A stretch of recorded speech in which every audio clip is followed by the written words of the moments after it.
irmãos e irmãs em Cristo.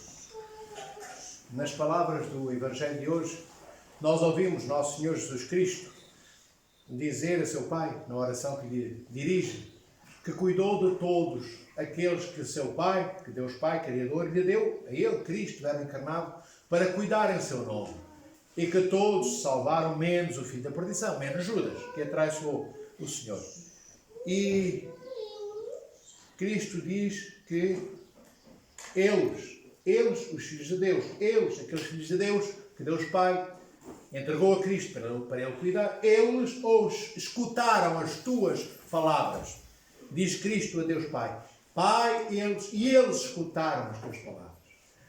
Ou seja, alguns escutaram as palavras de Nosso Senhor Jesus Cristo, que são as palavras transmitidas do amor, da parte do amor e do coração do Pai. Não foi Cristo que disse: quem me vê a mim, vê o Pai. Então, quem vê Cristo, vê o Pai. E quem ouve as palavras de Cristo e as vive nelas também o amor do Criador de todas as coisas. Mas é importante, queridos irmãos e irmãs, não esquecermos esta frase: e escutaram as tuas palavras. Lembrai-vos do que eu disse antes. E nenhum se perdeu, a não ser o filho da perdição, comecei eu por dizer. Enfim, relembrando o que foi dito no Evangelho. Então significa que, para que não nos percamos, para que não nos aconteça o mesmo que aconteceu a Judas, é necessário escutarmos as palavras de Deus. Escutarmos, amados irmãos e irmãs, as palavras de Deus. Escutar as palavras de Deus não é o mesmo que ouvirmos rádio, nem ouvirmos os sons da televisão, nem ouvirmos um folclore ou música. Não é nesse sentido, não é com esses ouvidos. São os mesmos invólucros auriculares, os mesmos tímpanos que ouvem, é verdade. Mas a sensibilidade que nos concentra, ou que nos deve concentrar para podermos escutar as palavras de Deus, tem que ser de uma intensidade maior. Não podemos escutar as palavras de Deus com o mesmo facilitismo, com a mesma leviandade, tantas vezes, com o total descompromisso, ou seja, sem compromisso nenhum, como escutamos tantas coisas no mundo. Não podemos escutar as palavras de Deus no mais ou menos, no talvez sim, talvez não. Se puder eu vou, se não me apetecer eu fico. Este tipo de comportamento não é o comportamento que Cristo relata, narra e anuncia a seu Pai, que aqueles que escutaram a tua palavra, Senhor meu Pai, e eles escutaram a tua palavra, Senhor meu Pai, estes que escutaram a palavra de Deus, estavam concentrados, focalizados. Nada mais era importante do que ouvir a palavra de Deus. Não importa se havia trombetas e festival na aldeia, ou se apitava a sirene do comboio, mesmo que a igreja não celebrasse e ouvisse o Evangelho, celebrasse a Sagrada Liturgia e ouvisse o Evangelho, ficasse a 500 metros da linha do comboio e aquele apito estrondoso apitasse, não olhariam para ouvir de onde vinha o som. E nós muitas vezes, amados irmãos, mesmo na igreja basta cair o quê? Quase do teto uma palha e nós olhamos para a palha. A palha é mais importante do que estarmos atentos. Vede, olhai uma mãe, uma verdadeira mãe, dou-vos um exemplo de concentração, de quem está atento. Uma mãe que amamenta seu filho, que tem o seu filho amamentado ao seu seio materno de mãe. Acham que a mãe se distrai, que se levanta e esquece de ter o filho ao colo e pisa o filho. Acham que isso é possível. Não é. Porquê? Porque ela está concentrada, está a amamentar algo que é muito importante para ela. Porquê? Porque é o filho ou a filha que está no seu seio a ser alimentada ao leite materno da mãe. Filho ou filha que saiu do seu ventre. Também nós saímos, amados irmãos e irmãs, do ventre de Deus, nosso Criador.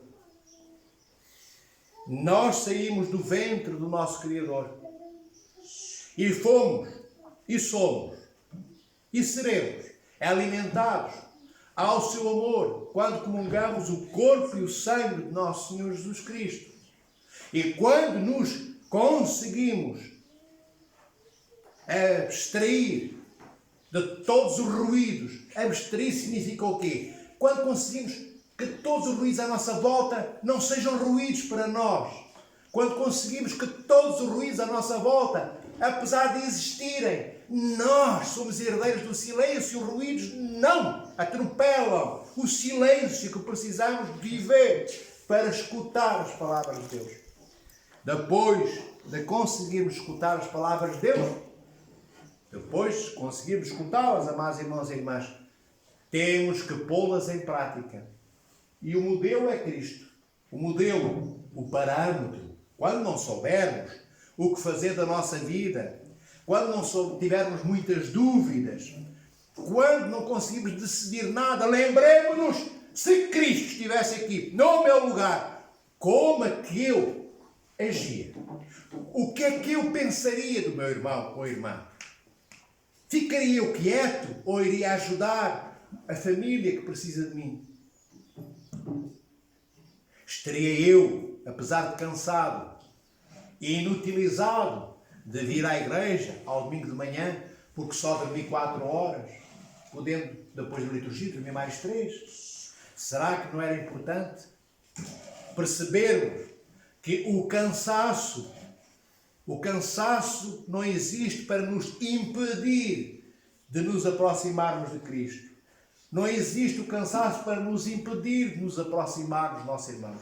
Quando nós vimos à igreja, é nesta paróquia ou noutra paróquia da igreja de Nosso Senhor Jesus Cristo, nós não vimos apenas para comungarmos o corpo e o sangue de Cristo. Fundamentalmente, por isso, vimos cá, é certo, queremos comungar o corpo e o sangue do Senhor, para que a força de Deus, Cristo, nosso Salvador, nos inunde e nós saiamos depois da igreja mais fortalecidos, mais fortes, com mais coragem, com um coração mais cheio de paz do que aquilo que tínhamos quando entramos. Mas comecei por dizer que não vimos ou não devemos vir à igreja só porque vamos comungar o corpo e o sangue de Cristo. Vir à igreja não é um ato de egoísmo, não pode ser um ato isolado. Eu vou à igreja e vou encontrar cá os meus irmãos e irmãs. Então vir à igreja, amados irmãos e irmãs, é também descobrirmos Cristo em cada rosto de cada irmã e de cada irmão. É este Cristo que quer ser encontrado no rosto de cada um de vós, que vos chama a todos para virdes à igreja, é encontrar esse rosto pessoal em cada um, não só no ícone. O ícone é o parâmetro da vida que Cristo quer ver vivida por cada um de nós, para sermos iguais a Ele, para sermos iguais a Cristo, no seu amor, como Ele diz, na capacidade que Cristo tem de perdoar, que nós consigamos perdoar também, na capacidade que Cristo teve de se entregar, de se doar. Ele não é como nós que regateamos. Se já demos 1 quilo de arroz ou de massa, 2 é demais. Se demos 5 euros, não vamos dar 10 e já andamos angustiados o mês inteiro, às vezes porque demos 5, pensando que nos faz falta. E Cristo, amados irmãos, o Senhor regateou 1 quilo de arroz, 1 quilo de massa, 5 euros, um pedaço de pano, regateou um beijo, um abraço que não teve, quando foi para a cruz. A nós ainda nos é pedido que nos doemos, mas não é a nossa vida sangrante, isto é, perdendo a vida deste corpo. O Senhor não nos pede isso ainda. Chegaremos lá um dia. É-nos pedido que entreguemos a nossa vida, uma vida que ainda é transportada pelas nossas pernas e as pernas pelos nossos pés, uma vida para que nos aproxime dos nossos irmãos e irmãs. Mas Cristo deu tudo. Na cruz não sobrou nada do homem, na sua natureza humana, do verbo encarnado na sua natureza humana. A morte sugou toda a vida da natureza humana de Cristo. O Senhor não guardou nada para si, nem uma gota, uma gota de sangue sobrou para Cristo. Entregou todas as gotas do seu sangue por todos nós, hoje aqui presentes, por todos nós que estiveram cá ontem, por todos nós há 2000 anos, por todos nós há 10.000 e daqui a 20.000, até chegar o dia do juízo final, que nós chamamos de parousia. O Senhor entregou-se a Ele todo. E a nós pede-nos tão pouco, amados irmãos e irmãs. Ele pede pedacinhos. Sabe o que é um pedacinho? Uma coisa pequenina. Ele vai pedindo pedacinhos de nós. Porque sabe que nós, seres humanos, temos muita dificuldade em nos entregarmos por inteiro.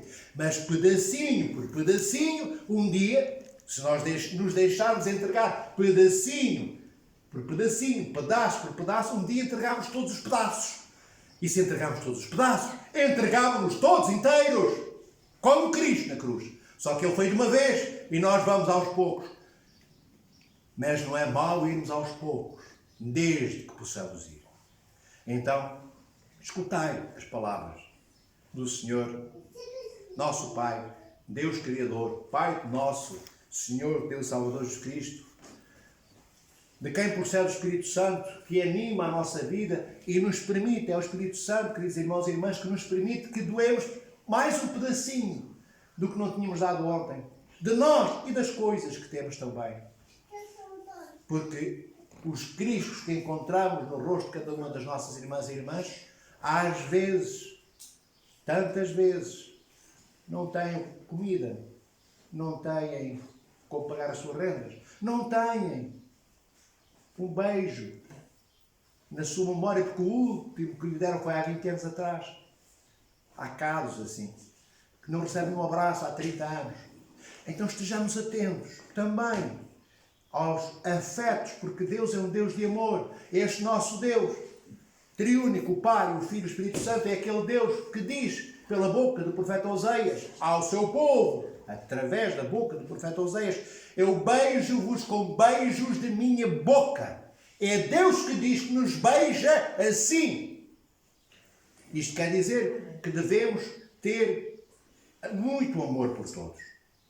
Entendem, filhos? O que Cristo quer dizer e o que os profetas dizem, neste caso o profeta Oseias, quando o Senhor diz que beija o seu povo com beijo de sua boca, não é para nos andarmos a beijar aí agora todos na boca, não é isso, filhos. Deus quer dizer que é íntimo do seu povo, ao ponto de beijar os seus filhos. Dessa forma. Não devemos ser frios, porque quando somos frios, nós tendemos a ser ausentes. E quando nos ausentamos, fica um espaço vazio, um buraco. Eu estava lá e já não estou. Deus não é assim connosco. O Senhor nunca sai da nossa vida. Nós é que fugimos da presença dEle. Mas se olharmos para o nosso lado, depois de termos escutado as palavras de Deus, temos que poder escutá-las. Depois olhamos para o lado e Cristo está lá. Claro que se não escutarmos as palavras de Deus, não está lá o Senhor. Porquê? Porque eu estou noutro quadrante geográfico e espiritual também. Não estou lá onde Deus me pediu que estivesse. E Deus ficou à minha espera, como o pai do filho pródigo terá ficado e ficou. Mas eu não estou. Eu olho para o lado e não vejo Deus. Porque estou noutro sítio. Então, escutar as palavras de Deus significa estar no sítio certo. E o sítio certo é estar no amor de Deus. É estar como Cristo esteve na cruz. Quando era preciso ir para a cruz, o Senhor não desapareceu. Subiu o Calvário, foi para a cruz. Nós também devemos enfrentar os sacrifícios da nossa vida, que são muitos às vezes, com amor, com lágrimas e também com sorriso. E quando não tivermos força suficiente, peçamos ajuda a quem tem mais força do que nós, a um irmão ou uma irmã nossa. E se eles também forem fracos, oremos, joelhemos-nos no meio do campo ou dentro da igreja e peçamos a ajuda de Deus, a força de Deus, se nos faltar a todos, para um dia, escutadas e vividas as palavras de Deus, possamos entrar no reino dos Pais, no reino dos céus, e aí habitar com o Pai, com o Filho e com o Espírito Santo.